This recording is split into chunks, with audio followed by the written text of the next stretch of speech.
Welcome back to the channel. Today we're talking about the Australian 10-cent coin, and believe it or not, some of these little coins can be worth big money. We'll look at the rarest years, valuable mint errors, and what makes certain 10-cent coins so special to collectors. So grab your coin jar, check your change, and let's see if you're sitting on a small fortune. Let's get started. First up, the Australian 10-cent coin was introduced in February 1966 when Australia moved to decimal currency. The 1967 version is an early issue of that decimal era. According to the price guide, the 1967 10-cent has a mintage of approximately 51,032,000 coins. The specification for the coin: composition of copper-nickel, 75% copper, 25% nickel, for the decimal 10-cent Canada, etc., though for Australia it's copper-nickel, and a diameter of about 23.6 millimeters. So although it's not extremely rare in terms of total mintage, what matters for value is the condition and whether it's truly uncirculated or even better graded by a third-party service. Let's talk condition and what uncirculated means in the coin collecting world. An uncirculated coin is one that shows no signs of wear from circulation, no worn high points, no smoothing, the original mint luster remains.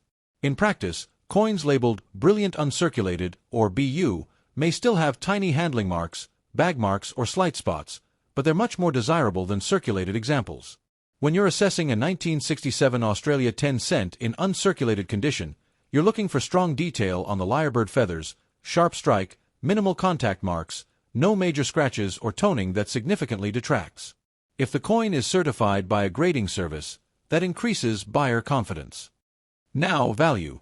What is a 1967 Australia 10-cent coin worth in uncirculated or near uncirculated condition today? Based on the World Coin Price Guides, for a straight uncirculated, MS, grade perhaps around MS62, the guide lists about 19.45 Australian dollars.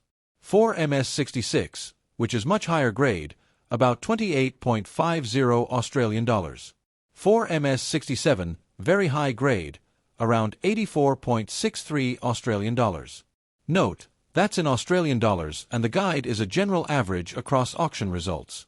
So in USD or Pakistani rupees, the value will differ depending on exchange rates and import-export costs. For example, if 84 Australian dollars is roughly USD $55.60, depending on conversion, then the top end for a very high grade may be in that ballpark.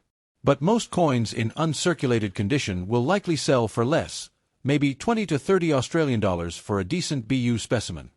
To clarify, if your coin is simply uncirculated but not high grade, for example it has bag marks or slight weakness in strike, you should expect values closer to the lower end of the guide, 20 to 30 Australian dollars. Whereas if your coin is super sharp, maybe certified MS65 or MS66, clean surfaces, you might push into the 30 to 90 Australian dollars range. Also worth pointing out, there are special mint rolls or proof-like rarities which command much higher premiums. For example, mint set rolls of the 1967 10-cent are listed in the auction guide at nearly 800 Australian dollars in some cases. But those are not typical single coins in average uncirculated condition, they're very rare items. Here's how you can authenticate and evaluate your coin. First, check the date: 1967, not 1966 or 1968. Confirm the denomination is 10 cents, the reverse shows the superb lyrebird and the value 10 cents. Check for signs of wear. If you see dulling on the highest points, or if the coin looks circulated, it won't be true uncirculated. Use a loupe to inspect the feathers on the lyrebird, the rim, and fields for bag marks or contact marks. If you're serious, consider sending the coin to a recognized grading service like Numismatic Guarantee Corporation, NGC, or Professional Coin Grading Service, PCGS, for grading, which can significantly affect value. Also check for any cleaning, damage, or toning issues. Some toning can add appeal, but heavy spotting or corrosion will reduce value. Now let's talk marketplace and tips for buying or selling. If you're buying, seek coins that come with strong photographs, preferably certified, or at least sellers you trust. Ask for close-ups of both sides, rim, and check for wear. Be aware of overgrading. Some coins might be labeled uncirculated but have visible wear and should be priced accordingly. If you're selling, highlight the grade, the condition, bag marks, strike, luster, and whether certification is available. Keep in mind that shipping from Australia or to Pakistan or wherever will impact your final out-of-pocket cost. Also check import duties, customs regulations in your country, for example Pakistan, and packaging to avoid damage in transit. Auction results show there is a market for 1967 10 cent in uncirculated condition, but it's not a runaway rarity, so price expectations should be realistic. Let's convert values to a rough local context. Say you are in Pakistan, as many viewers might be.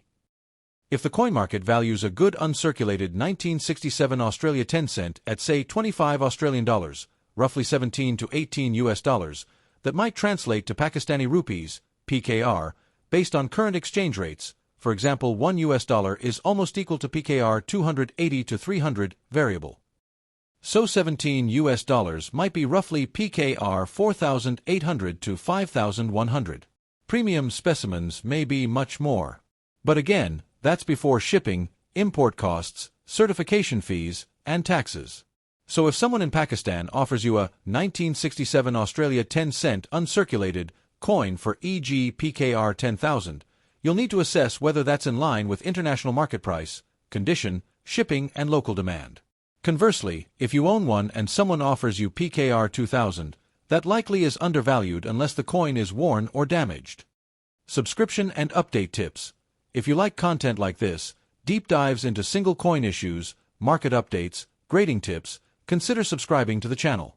I'll aim to bring periodic updates on world coin values, especially for Australia and Commonwealth countries, new auction results, grading service trends, and interesting rarities. You might also consider subscribing to newsletters from coin price guide websites or auction houses to stay informed. For example, many coin guides offer free newsletters or alerts when new auction records are set for specific coins like the 1967 Australia 10 cent, CEG coinsinaustralia.com. That way you'll know if a top-grade 1967 10 cent suddenly sells for much more than the guide values quoted today. To wrap up, the 1967 Australia 10 cent coin is a solid collectible piece from the early decimal era of Australia. While its mintage is high and it isn't extremely rare, in truly uncirculated condition it holds value, perhaps 20 to 30 Australian dollars for a decent specimen, maybe more, 80 to 90 Australian dollars or more, for a superb high-grade certified example. Make sure to check condition carefully, consider certification, and compare market prices before buying or selling. If you found this video helpful, please give it a thumbs up, leave a comment below if you have one of these coins or are thinking of buying one, and don't forget to subscribe for future coin collecting videos next up. The Australian 10 cent coin was introduced when Australia moved to decimal currency in 1966. The coin is composed of copper-nickel, 75% copper, 25% nickel, for this era. The obverse, front, features the bust of Queen Elizabeth II, designed by Arnold Machin for coins of this period. The reverse, back, features the superb lyrebird, a native Australian bird, designed by Stuart Devlin. In 1981 there were two mintings, one in Canberra, Australia, and another in Wales, at the Royal Mint. So, the coin you hold is part of a long legacy of Australian decimal coinage. Now, how many were made? According to the museum's Victoria Collection record, in 1981 the Canberra Mint struck approximately 76,060,000 10-cent pieces, and the supplementary Welsh Mint struck about 40 million pieces. So in total, well over 100 million coins of this date were originally issued into circulation. That means the 1981 10 cent is not a rare coin in terms of mintage, it was quite common. This high mintage has a major impact on its value in typical circulated condition. Next, condition. In coin collecting, condition or grade matters a lot. Terms like good, G, very good, VG, fine, F, very fine, VF, extremely fine, XF, uncirculated/mint state, UNC/MS, are used to describe wear and surface quality. If you say yours is fine condition, we assume it shows moderate wear, all main details are visible, but high points are worn and there may be some flattening of design, wear on the lyrebird feathers, etc. If the coin were in VF or XF or MS, it would command higher values. So understanding exactly what fine implies is key to valuing your piece. So what is a 1981 10-cent coin worth when in circulated/fine condition? According to a coin value guide, the 1981 10-cent coin in normal business strike, in MS 60 to MS 65 condition, i.e., still uncirculated or near uncirculated, is valued at 2 Australian dollars, is almost equal to 1 US dollar and 30 cents, 4 MS 62, rising to $6.50, is almost equal to 4 to 5 US dollars. 4 MS 65. 4 grades MS 66 is almost equal to 10 Australian dollars and 70 cents, and MS 67 is almost equal to 14 Australian dollars and 80 cents. Now for fine, which is lower than MS grades, and likely VF or F rather than MS, there are listings showing coins trading at only a few Australian dollars. For example, some eBay listings show US $1.94 is almost equal to 2 Australian dollars and 90 cents for a circulated 1981 10-cent. So if your coin is in genuine fine condition, circulated, moderate wear, its value will likely be quite modest, a few Australian dollar to dollars, rather than large. However, there are some important, special variants to watch for. For example, the guide lists a variety of the 1981 10-cent with 120,000 mintage versus 76 million. This may be a special proof or pattern issue. Also, error coins, misstrikes or blanks, can be vastly more valuable.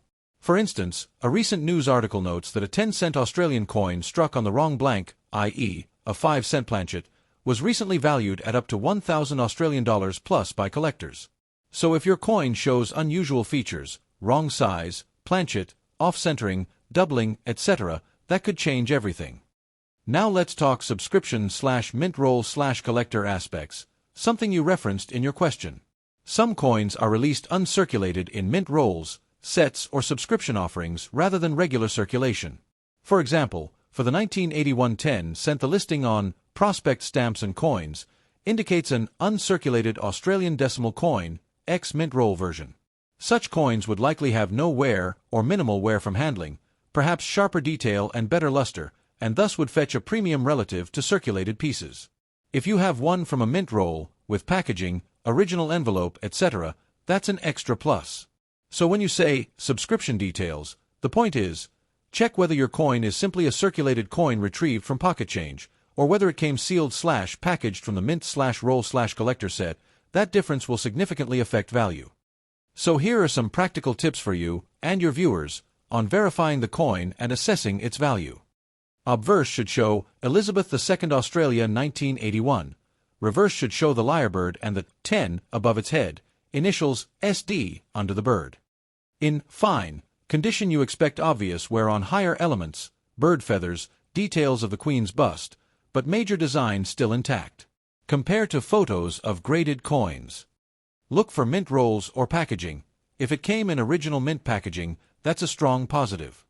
Look for errors/special varieties, wrong planchet, doubling, off-center strikes, mint marks, though for 1981 both mints used same design, so you may not see a mark. If unusual, it could be high value.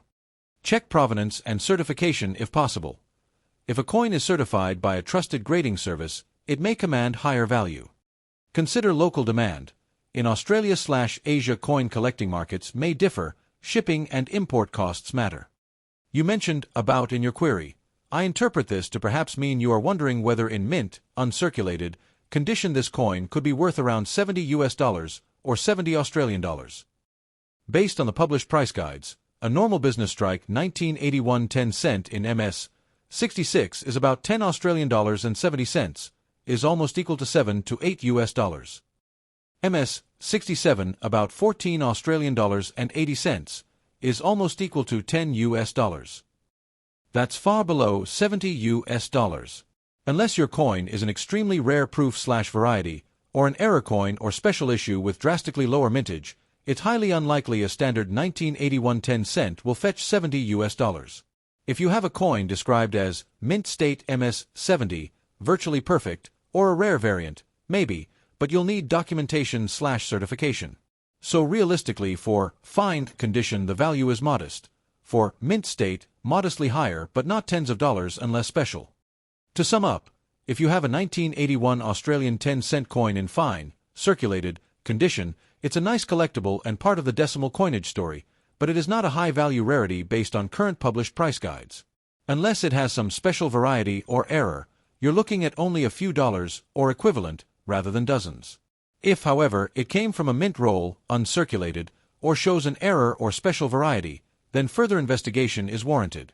My recommendation for you: take crisp photographs of your coin, obverse and reverse, Check for wear and any unusual features, compare to graded examples online, consider having it graded/certified if you suspect exceptional condition or variant, and perhaps get an up-to-date valuation from a trusted coin dealer or auction site specializing in Australian coins.